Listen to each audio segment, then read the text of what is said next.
What are you doing in Portugal? Digital nomading. So left the US a couple months ago now.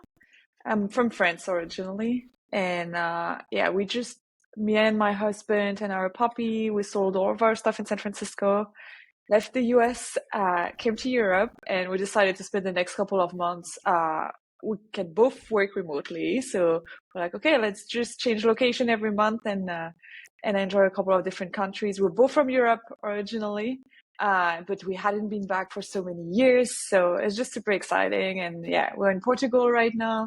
It's sunny, warm, the food is delicious. So really enjoying it. Cool. That's amazing. That sounds so fun. Yeah. Awesome. Well, let's get started. Do you want to introduce yourself, who you are, what you do for business, and also what you do for adventure? I mean, digital nomading right there, you already shared. Yeah, exactly. Yeah, no, absolutely. So I'm Sarah Anto, born and raised in France. My career took me to the US in the tech industry. So I was in San Francisco for many years. I worked in consulting, initially as a CPA in audit and accounting, working with a lot of tech startups. Realized that wasn't at all what I wanted to do. I wasn't happy in the accounting world. So took a big break to think through what I wanted to do next. Ended up joining a startup, becoming a chief of staff, still in the tech industry. Was a great role. Really loved it. Learned so much of like what it takes to build a company. And afterwards, I was like, okay, I'm ready to have my own company at this point. And I really wanted to help women in the tech industry because I saw how difficult it was for them to get a seat at a table and especially as a founder to raise money. So that's what I do Mhm. now. I help female founders in the tech industry to start their company and be ready for fundraising. That is so cool. That's such an intense job as well. Does that feel I feel like your clients are on an emotional roller coaster, and then you to have gotten to the place where you've learned enough to help these people probably went through so much to get up to that point. Is that true? Yeah, it definitely is true. It's much harder for them than it is for me. I think I've been into the weeds like they've been, and it's really difficult. So trying to help them of like navigating imposter syndrome and all the Mm. emotions that come with getting 100 no's before getting one yes, which Yeah. is hard to navigate. Yeah. Yeah, for sure. I feel like that those two things, like getting over imposter syndrome when you first start, and then also just like becoming used to dealing with rejection is important for any entrepreneur, but especially when you're going Yeah. after funding like that. But how do you work through the rejection, like getting through rejection with people? Is that something you end up coaching them through, or just something that you see them go through? Both. So I definitely see them go through it, or I coach them into expecting that it's coming, that the rejections are going to Mm. come. So I think it helps in the case that they haven't fundraised yet, that to just tell them that's what's going to happen. Mm. And also help them think of like, what are the different strategy you want to do to grow your business? It doesn't have to be through external investors. There are a lot of Mm. different ways. It can be through bootstrapping. It can like be fully organic if you've built something that allows you to do so. And if Mm. you do want to get in front of investors, finding the right ones that really believe in what you're building and that you align with is really important as well. Mm. And all the rejections you'll get, they weren't the right fit. And they're Hmm. also teaching you a lot of things about what you're building and who you want to work with. So, Yeah, I feel like that's true of like when you're going to get freelance writing clients as well. I mean, it's true of any entrepreneur who has to go get clients or funding, or I mean, clients are funding, really, if you think about yeah, it. yeah, That's always true. exactly. That's such a challenge. That's like, I think the worst part of starting because it's always like right before you're going to have your big success, you want to give up. It's always that moment. The moment when you're having a full mental breakdown and you want to give up is right before you either find the success you're looking for or realize maybe I just need to pivot and do something differently. Yeah, exactly. That's very true. And the tech industry makes it even harder because everyone wants things to like go very fast and happen the next day. And it's not always the case. And building like sustainable businesses takes time. Yeah. Yeah. I think that sustainable business, that whole key word, like that part of it, it's such an experiment though for everybody. Like it looks different for every person and for every Yeah. business. I don't even like, you just treat that like an experiment. You kind of have to, Yeah. right? Yeah, exactly. And I see that a lot of women care about the sustainability portion of like, they don't just want to get rich in a few days and like retire or whatever, or like become famous, or they want to build something sustainable that is a lot of time mission driven as well. Yeah, because like, what's the point of putting in all that effort up front and you want this lifestyle, but you also want the meaningful part of having this business? Yeah. And then what, just for it to crash and burn in a year or to sell it in a couple of years and then have to start over? It's definitely more challenging Exactly. that way. Yeah, Yeah. for sure. What do you think drew you the most to specifically helping women get started in this way? Like, it's so much more than just like using your tech expertise and knowing you can advise people. Like working with mission driven companies, startups, women who are creating these things is so different from what you were doing before. Did you see that like big gap, that discomfort of like being in finance for traditional startups that are run by men just felt different? Yeah, yeah. And I also reflected on my personal experience of like I felt very misaligned for a long time with what I wanted to do, what my values were compared with the companies I worked for, and or like especially being in like accounting where it wasn't aligned at all with what I was doing. And then with being in tech, it's when you are in a very male dominated industry, it's just you experience it as a woman. Like I started to step up into leadership role and it's challenging. You're often the only one in the room. It's very hard to get your voice heard. And the way you lead is not really recognized as the right way. And I really wanted to help women that are leading a certain way, building companies in a certain way that I believe are the right way to really help them succeed. Yeah, yeah, that's huge. It's definitely a gap that's missing, like women in the workforce, especially, I don't know, I guess I can very much speak for the US, where it's been the past 20 years that women have been able to have like a really strong role in business. And before that, it was just like secretaries and getting their work ripped off by men who were in positions of power.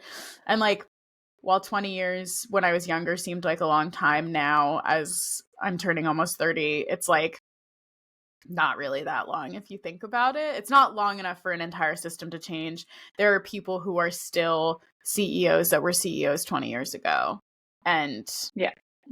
it doesn't leave a lot of room for that change. So it's kind of something you have to build either outside of those big original pillars, or you have to do the inside job, which is even harder and is not going to lead to the same result at all. So I think it's great to have that mission where you're working with people who are outside of that, but still within that system.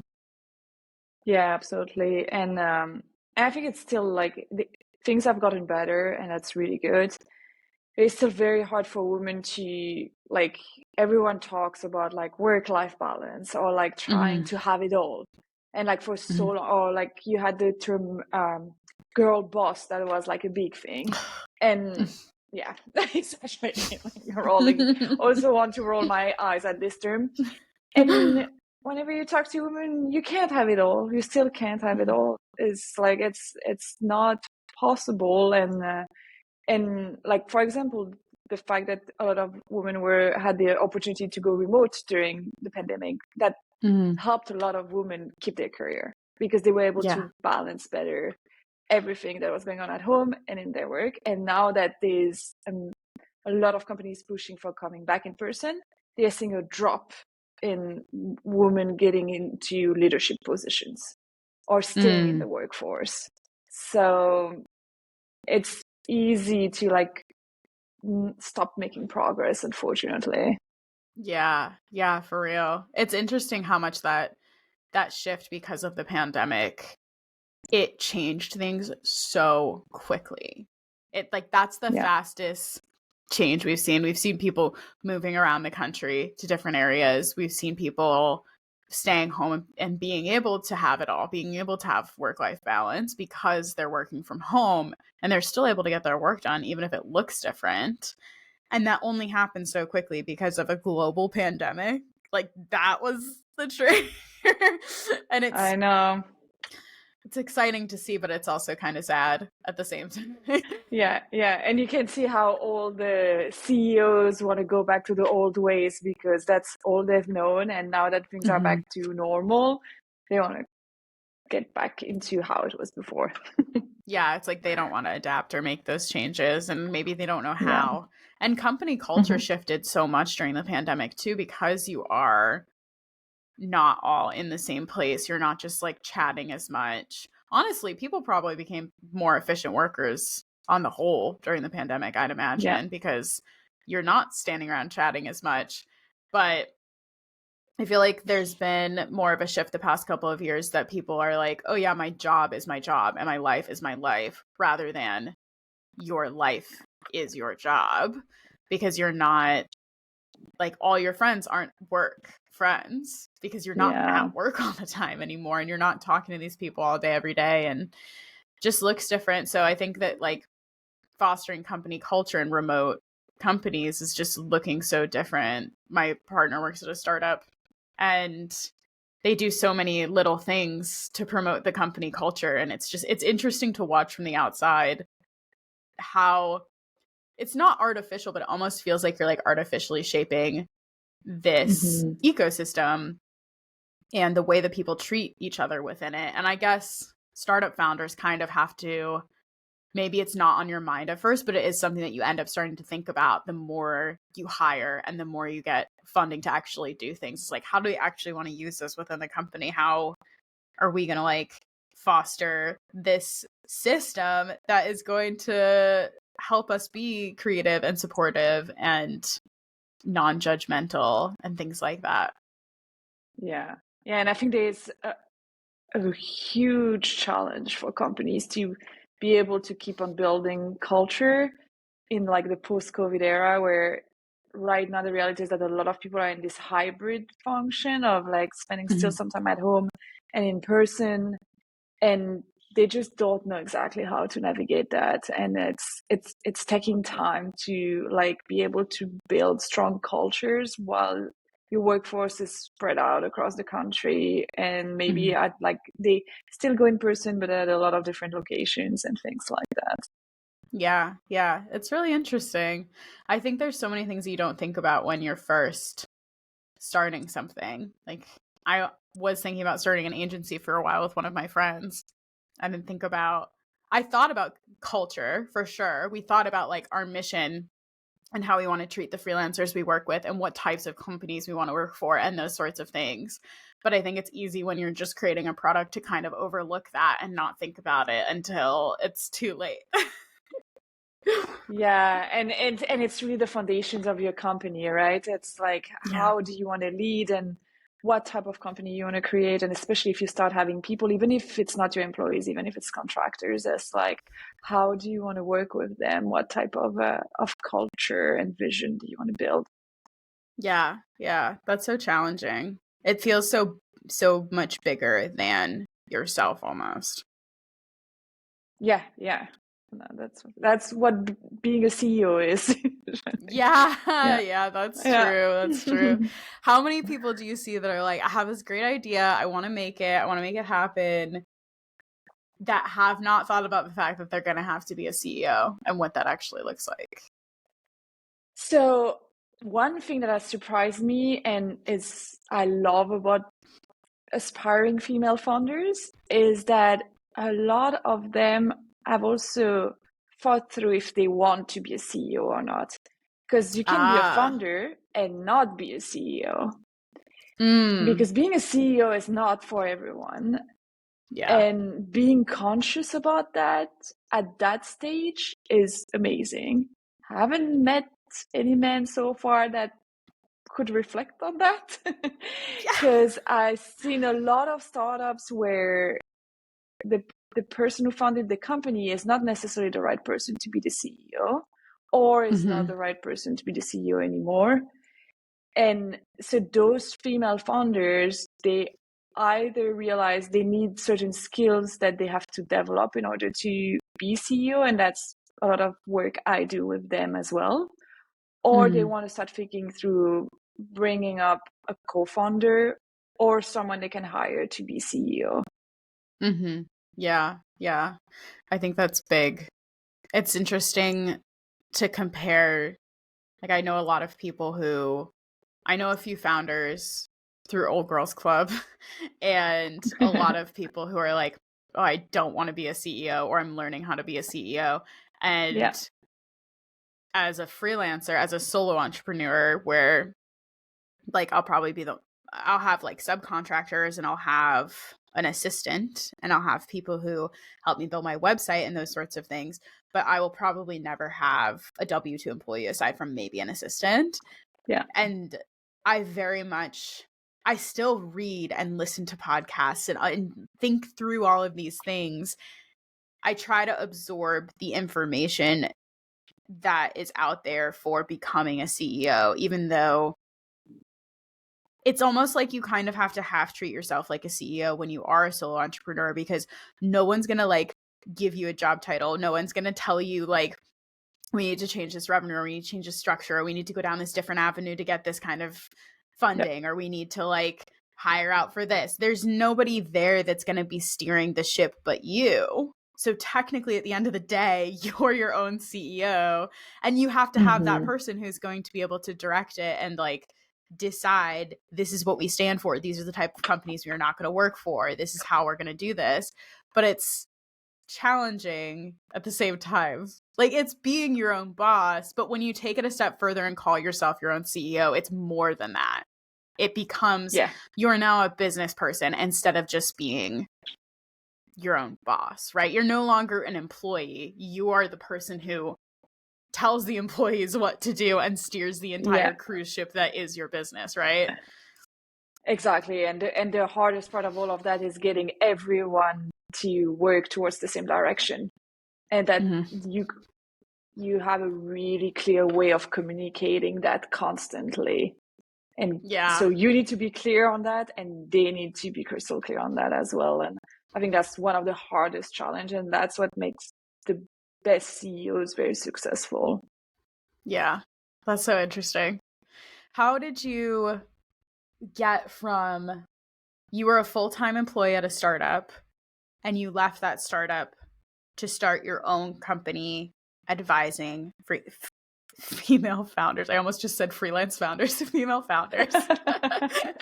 What did that look like for you? Like, how did you decide, okay, now's the right time, or maybe there's never a right time?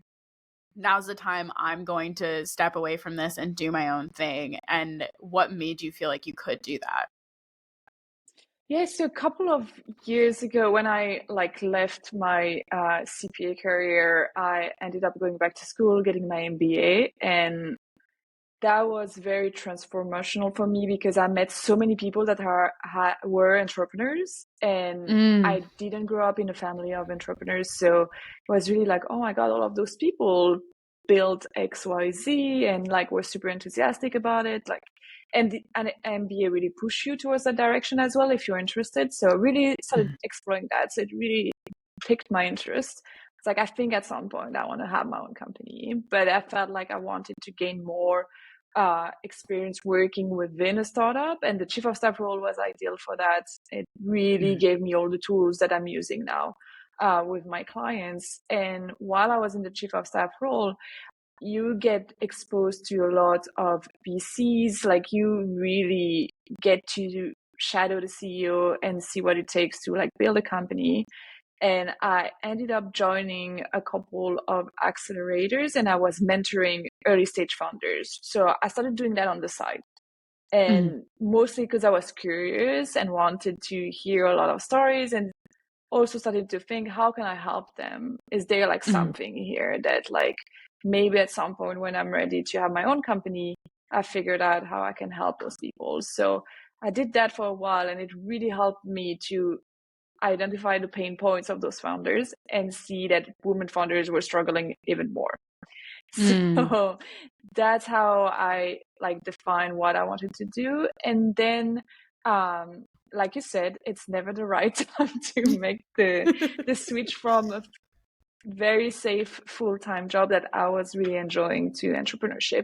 But my husband and I, for like personal reason and also work reason, ended up deciding that we were gonna move back to Europe. So it kind of like was okay. I think this is like the universe is telling me that that's probably the right time to do that. I'm not gonna look for another job.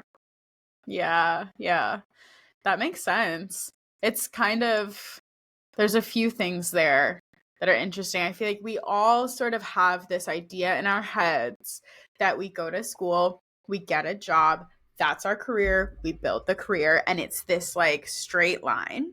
But it never is. It's always that squiggly line. And it's like, why did you go to school to be a CPA? What like made you decide that you wanted to do accounting and finance? That's the question I'm still asking. You have no idea. I think but it's yeah. And it's a lot, you know how it is with a lot of people. It's like expectation from family or like from like, okay, I knew this was a secured career where I was back in Europe. Then there was a big economic crisis. I knew I could get a job. And so I went to study accounting to make sure I would get a job, I would get paid well, and I could get opportunities to go abroad. That was something very important for me. So that's so interesting. And I mean, there's nothing wrong with any of those things, but it's, I think a really great takeaway from this is like, it's okay to not like what you thought you needed to do or wanted to do or were supposed to do. Security's great. Sure. Comfort is obviously what every human wants, but at the end of the day, if it's not meaningful to you, maybe it's not the career for you. And so it's okay to like change your mind and pivot. And even if you don't go back to school for an MBA or go to grad school or whatever, there's online classes, there's coaching, there's just so many ways to learn and upskill and change your career. And I think that like the idea of changing your career used to be like a non-starter. It was just not a thing for so long. And now I feel like more and more people are doing it and talking about it, and it's becoming more normal. And I love that, because all of those things that you just said, where you were like, I have been in every piece of a startup. You worked in the finance part. You shadowed the CEO. You managed people. You worked on company culture. Like, you've done every piece of it. And now you can move forward and be able to like empower other people. That's so cool. But it's such an evolution. You would never be in the seat you're in today if you hadn't like gone through all of those other things to get there. And it was not a straight line at all. And it's part of my story, and it's part of who I am now. And I love to see that Gen Zs are actually like much better at asking themselves those questions and earlier on. Because I think the lessons I learned, and I try to share that with people, is like, I wish there was someone or something that would have made me ask myself those questions earlier. I might not have made the shift earlier, but at least like that I could see there was another way, and I didn't have to stay in something that wasn't the right fit for me. Yeah. Those alternative paths. There is always another way. You will always be able to figure it out if you put your mind to it and you're persistent and you're not, I mean, fear is always going to be there. Like, you became an accountant because you were scared. Yeah, that's fear. Exactly. Yeah, absolutely. Oh my God, I'm going to use that now. Whenever someone asks me why, I was scared. That's fear. Fear drove me to accounting. I love it.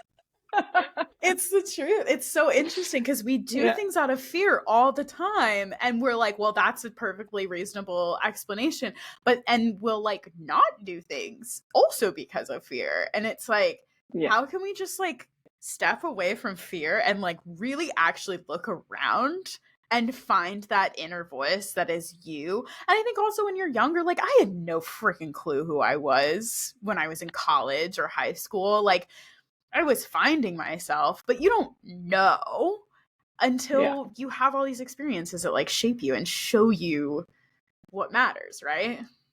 Yeah. But I mean, I grew up in a world where earlier on in high school, you have to decide what you want to study, what you want to become, and you haven't experienced anything. Like you don't Yeah. know.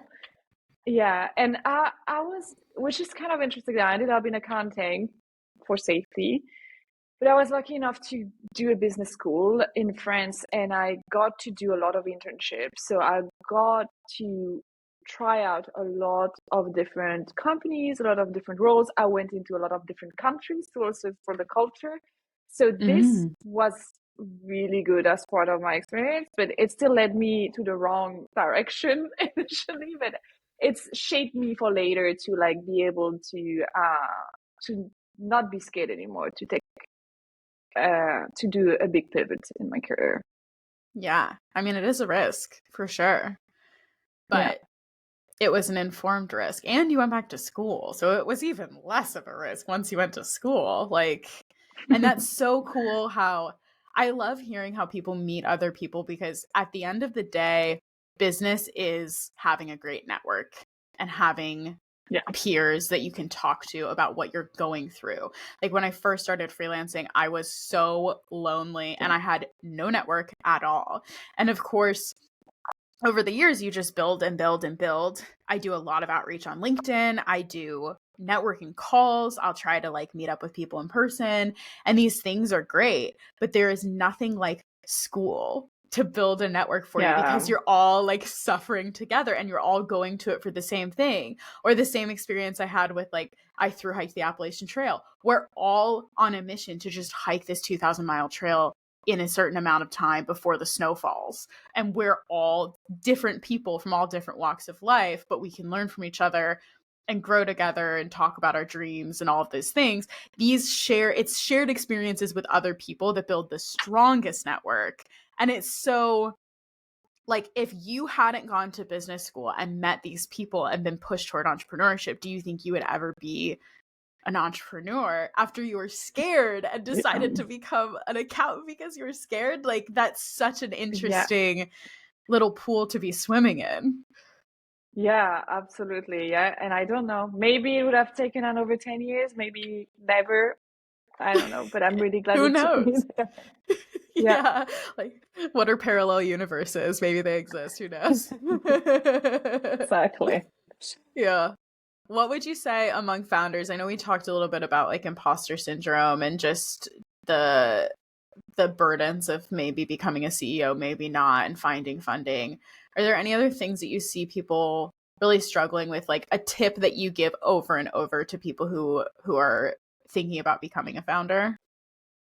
Yeah, and it's a bit specific to the tech industry, right? A lot of founders I work with don't have a tech background. Mm. And one of their biggest struggle is like, how am I going to build a tech company or tech solution if I'm not an engineer and if I don't know that? And a lot of them have usually immediately tried to find a co-founder to be the tech person, to have a technical person by their side. I really try to navigate with them what it implies to get a co-founder because it's not for everyone, and you really need to think through finding the right fit because you're giving up part of your company's control. You're going to have to Yeah. work very closely and very well with that person. So navigating that, seeing that there are a lot of other options to that doesn't necessarily need to be a co-founder. You can hire an agency. You can really hire a team that supports and develop the tech component for you. For some founders, they just have, it's like the tech portion is not the main part of the product, and they like made it much bigger than it is, and Mm. they can find really easy solution that doesn't need to have someone very technical to understand them. So that's like the most common thing I see after imposter syndrome. Yeah, yeah. I think it's interesting. It kind of reminds me of like when someone wants to become a freelancer and they're like, but I don't have enough experience, or I don't have any experience, or I've never written. How am I going to be a or I've never done marketing. How am I going to be a marketing writer? And it's like, actually, these are things that you can learn, and you can partner with people, and you can take classes, and you can join communities where all of these things are supported and found. Mm-hmm. I think it kind of goes hand in hand with imposter syndrome too. Like, they want the tech person because they feel like an imposter. You want the experience because you feel like an imposter, but you can't get any of those things without getting experience. That's just how it works. That's how exactly. how you get and like things. you say, you need to build a support system, an ecosystem around you, and you need to find what works for you. If it's mentoring, if it's teaching yourself those skills, if it's getting a team, getting a co-founder, like, and either it's like you need help in tech. Some founders want someone that's more business oriented, and they also get very like imposter syndrome around that like they're not very business savvy. They don't have the financial background that is needed. So yeah, that's so interesting.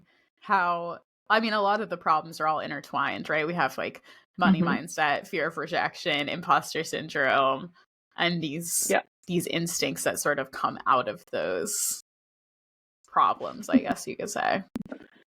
Yeah, absolutely. Yeah, I like how you said that you have to find what works for you, because I feel like when it comes to business, everyone thinks there's some like right way to do everything. Like, there must be the correct way to run a business or start a business or be a freelancer or get clients or offer your service, whatever. All these things, there's going to be some right way, but there really isn't. It's your way, as long as you're paying your taxes and not breaking the law. Absolutely. And it's the same as what we were talking about your career path, right? There's no linear perfect way that you need to follow. There are certain things that you should do in order to validate that you're putting something on the market that people are going to buy, because otherwise that's not a good idea. But there are a million different ways to get there and to build things. And the most important is to do it your way and on your timeline and on your own terms. Yeah. How do you talk people through finding product market fit? Yeah, that's the big part of what I do with my clients. And it starts from like, that's common. Most people, they have an idea and they've already thought of a solution. And I help them rewire that. I'm like, your solution might not be what people want and what people need. So I really guide them through doing very deep market research to really understand, okay, this is the market you're going after. This is your ideal customer. Go talk to them and see if what they want, what they need. And we also like work a lot together on designing like surveys that are not biased, that are like, you can really call like feedback that is actually useful. And also I've seen a lot of founders immediately trying to start building their product. If it's an app or a platform, and starting to spend money towards that. I'm like, it's too early. You can build a prototype, something very light to put out there that people can start testing. If you've done some market research, you'll get some feedback on that. And then you can actually develop a product when you've achieved market fit, not before. Yeah. This was like the worst. This was the light bulb for me, was product market fit, determining whether or not you have a viable product that people actually want to buy. I went to this old girls club lunch in Boston, and most people in an old girls club are like founders or people who work with startups. And one of them, literally all she does is work with startup founders on making sure they have product market fit. She works in accelerator, and that's what she does there. And I was sitting there listening to her talking to another founder about whether or not she had product market fit. And I was like, oh my God, that was my problem. I have been coaching since 2020. And I get all of these questions that I get asked all the time. I get asked for resources. Things that I end up repeating myself often with, I will start adding to what I call the freelance resource library, which is just like a big repository of like workshops and lessons and templates and things that people need. And it's amazing. Don't get me wrong. People find it useful. That's awesome. And I have a community, a paid community that people can be a part of. And oh, there we go. Yeah. Now there's two back. of you. I think it dropped. Okay. Yeah. That's okay. Sorry. No, you're fine. You're fine. It's hard to find good Wi-Fi sometimes. Yeah, and in Portugal it's even harder. Yeah. Oh, where was I? What was the last thing you heard? Yeah, I heard you were hearing this founder kind of like working through the product market fit with that woman that was like only focusing on that and helping her through that. Okay, cool. Yeah. So when she started talking to this other founder about the product market fit of her product, I realized like, oh my God, that was my problem all along. I started a coaching business in 2020 where I'm like helping people become freelance writers. And it started with just like doing some one-on-one coaching with people who like wanted help starting their businesses. And it developed into this membership community where people pay $33 a month to be in my Slack community and have access to all my resources. And every time someone requested it, or anytime I had like a frequently asked question where I realized, oh, I've explained this like 5 times, I would put it into this repository, the freelance resource library. And there's like templates and lessons, and like every workshop I've ever done is in there. And I was like, you know what would be great? Making a course, because then I could just explain these lessons one time, and, you know, any beginner freelancer who's starting from the very beginning could use it. And I thought that all the coaching I had done was enough market research for me to create this course that had like every answer to starting your business, all the basics. And trying to sell it was the bane of my existence. I did so many launches, like so many different ways. And I spent like 2 years developing this course. And I like thought that I had done everything right.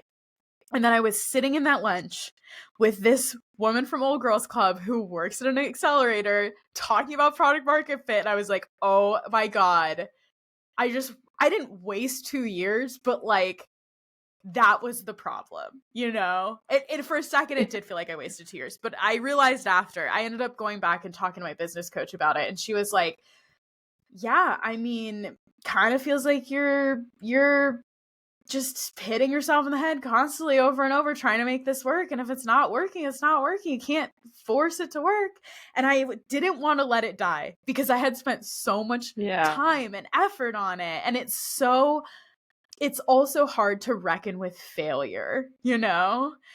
But what I did have was like an already successful product. Like the group coaching, the community was already successful. Why was it successful? Yeah. Because every 3 months I ask people, what do you want to see? What's working? What isn't? And I make changes based on that. And I market it based on the reasons those people are coming into the group. And I have like market research is constantly coming in every time someone joins because they tell me why they joined. They tell me where they're at in their career. They tell me what they're struggling with. And I can use all of that. And it's live and it's like, it's a real organism. Whereas that course was just like this stagnant FAQ video for fucking 10 hours or whatever. You know what I mean? It was just not it. And I realized I don't have to let it die. I'm going to put it on YouTube, and I think it'll be helpful to some people. And anyone who had taken the course, I matriculated them into the group subscription for free for a while so that, you know, they still get value from me. And it was fine. It was just a very big lesson. And it's just not something that like I ever thought about. Like I knew I needed to do market research, but I don't think that I understood how to like actually apply it to the product and when to give up on it, you know? Yeah, I think that's the hardest part. It's like when you thought you've got something and this is what you want to do, you're doing the market research just to validate what you think is right. And but to be honest, and I think even more with solo entrepreneur and freelancers, I think this is the most common thing I hear. And like I'm glad, I think, because the market fit is something you always talk about when you're building a company. And I feel like people that are building their own freelance business don't think of themselves as like they're building a company. And that step gets skipped. Yes. Yeah. But it's true also. So like, I guess I just saw it as experimenting with my business. I didn't see it as like finding product market fit when I was building my freelance writing business. But what I did was like, I started with blog posts because they were easy. I knew people needed them. I knew how to sell them because like it boosts your SEO, whatever. And I just, it was easy to sell. But the reason I knew to offer it was because I got a gig on Upwork that told me all of those things. And I was like, oh, other people must want this too. And then that's why I started selling that. And then later when I wanted to do email marketing, I was like, well, everyone needs it.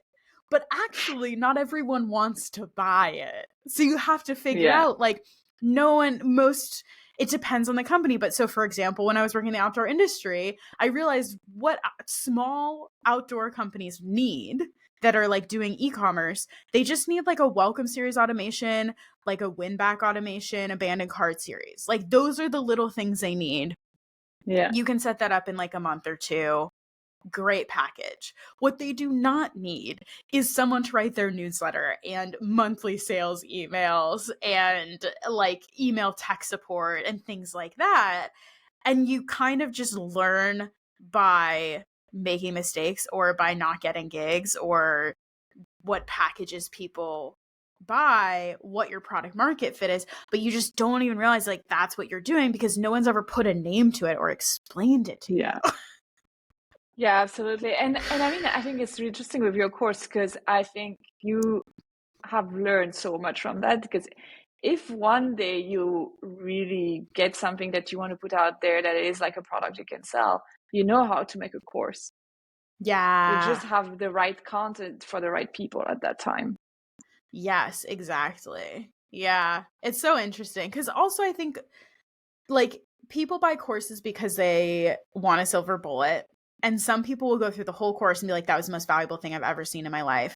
And then like 75% of people just will never finish it and they'll never talk to you again. And it just is what it is.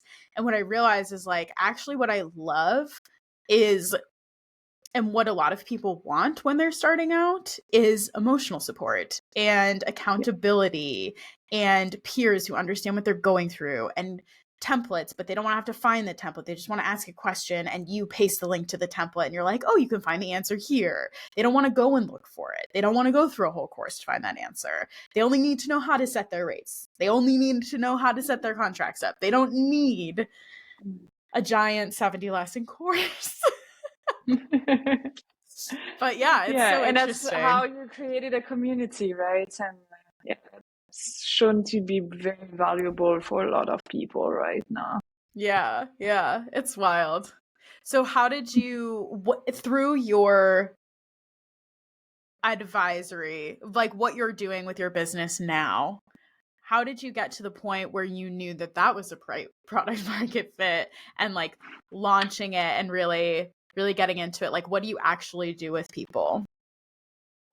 Yeah, I think it was part of like what I told you when I was kind of doing it as a side hustle to work with Accelerator. That's what I was doing. I was doing market research and really exploring and testing.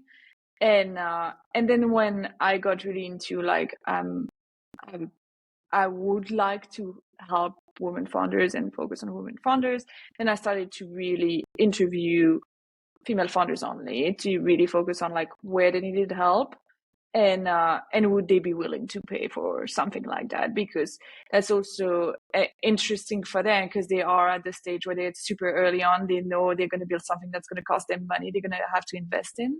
So investing into someone like me who's like an advisor for a couple of months, are they willing to pay for that? And I realized that like they would be willing to pay for something that really helped them and it's like very clear on like what's the value they're getting out of it, and it's to make sure they're putting something out there that people are going to buy and that they can go in front of investors to raise money.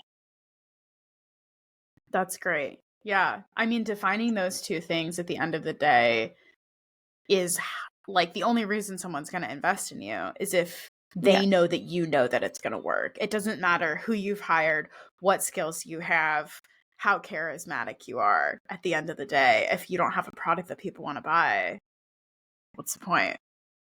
Yeah, I mean, you would not move to the next step, right? Later on, who you are and what you like, how you present yourself and like who you are as a founder becomes more important in the fundraising story. But at early on, like, I mean, if no one is buying, it's not going to go anywhere. Like you need to start generating revenue at some point. And if you've spent money on building something, people need to buy it.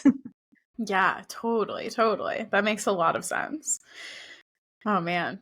Well, this was really great. It was so good to get to know you, Sarah, and what you're working on. And just like, it's so, when I joined Old Girls Club, I realized like all the parallels there are between being a solopreneur and creating a startup. But I just had no idea how to start articulating that to people. So this was really interesting to get that like side by side perspective view of that struggle. And so many of our listeners and so many people in our community are women. So it's kind of, there's a lot of parallels between what you're doing and what I'm doing. It just looks so much different for sure. So yeah, this has been so fascinating.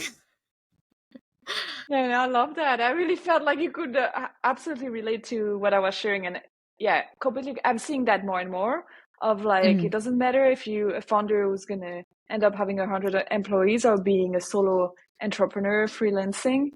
There are a lot of things that are very similar and the same struggles and the same steps you kind of need to take to get there. Yeah, totally. Where can people find you online, and is there anything that you want them to know about you before we wrap up? Definitely LinkedIn. LinkedIn is the best place to find me. I share a lot of content to help female founders that are starting their startup and also around fundraising. So yeah, if you're interested to learn more about that type of content, or if you want to have a call with me and we can like start discussing how I could help you if you're thinking of launching your own startup, just find me on LinkedIn. Heck yeah. Perfect. I love LinkedIn. We all know how much I love LinkedIn. Awesome. Well, thanks for coming on today, Sarah. Yeah, thank you so much, Rachel.